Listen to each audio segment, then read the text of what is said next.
What if I told you that by saving a single building, you could accidentally trigger the collapse of Christianity, delay the Renaissance by centuries, and create a world where today's most brilliant scientists would be considered intellectual children?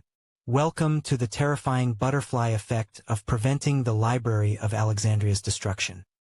You think the burning of Alexandria's great library was humanity's greatest intellectual tragedy. One catastrophic fire in 48 BCE that destroyed 400,000 scrolls containing the collected wisdom of the ancient world. But here's what you didn't consider. Maybe that fire was supposed to happen. Maybe preserving all that knowledge would have fundamentally broken the trajectory of human development in ways we can barely comprehend. Let's set the scene. You've just arrived in Alexandria, 48 BCE. Julius Caesar is pursuing Pompey through Egypt, about to make the military decision that accidentally ignites the harbor and spreads flames to the great library. You have one chance to intervene.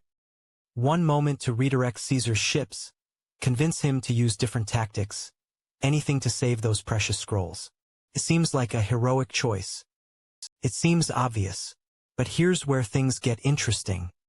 The immediate consequences of your intervention ripple outward like cracks in reality itself. First, the obvious victory. You've preserved complete works by Aristotle, lost plays by Sophocles, advanced mathematical treatises by Archimedes, and medical knowledge that wouldn't be rediscovered for over 1,000 years. Scholars estimate the library contained works representing 1,500 years of human intellectual achievement. You've just handed that gift to posterity. But here's the first crack in your perfect timeline.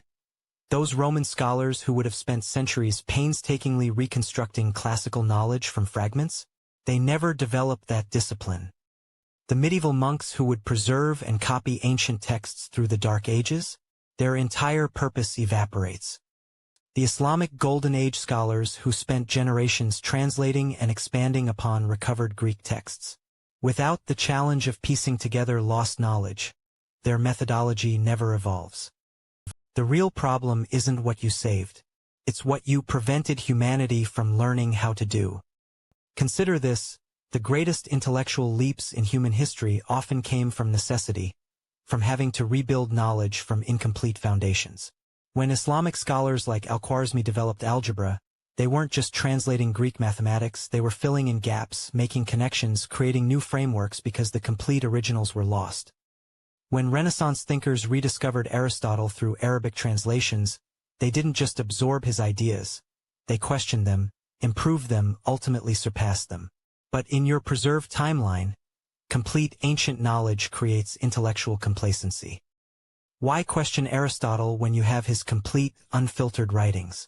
Why develop new mathematical proofs when Archimedes has already solved everything? The preserved library becomes not a foundation for progress, but a ceiling that prevents it. Here's where the timeline gets truly disturbing. Christianity, in our original history, spread partly because it offered philosophical comfort during the intellectual chaos following Alexandria's destruction. People needed new frameworks for understanding existence when the old certainties burned away. But in your timeline, complete Greek philosophical works remain accessible, providing sophisticated answers to life's big questions. Neoplatonism thrives. The mystery religions of Alexandria maintain their intellectual edge. Christianity never gains the foothold it needs to become dominant. Without Christianity's unifying influence, Europe never develops the shared cultural identity that enables the Crusades, which, for all their horror, also facilitated crucial knowledge exchanges between East and West. The university system, largely developed by Christian monasteries, never emerges. The Protestant work ethic that historians argue fueled capitalism, it never develops. But the most chilling possibility is this. In your timeline, human progress essentially stops in the 4th century CE. Think about it logically. If ancient Alexandria had already achieved peak knowledge in mathematics, astronomy, medicine, and philosophy, why would future generations push beyond it? You've created a civilization that considers itself intellectually complete. The preserved complete works of ancient masters become sacred texts, studied endlessly but never questioned, never surpassed. China continues developing independently, of course, but without the competitive pressure of rediscovering Western knowledge, the Islamic world never develops its revolutionary scientific methodology.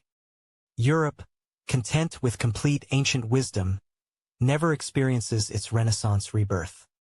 The scientific revolution never happens because there's no need to revolt against incomplete knowledge.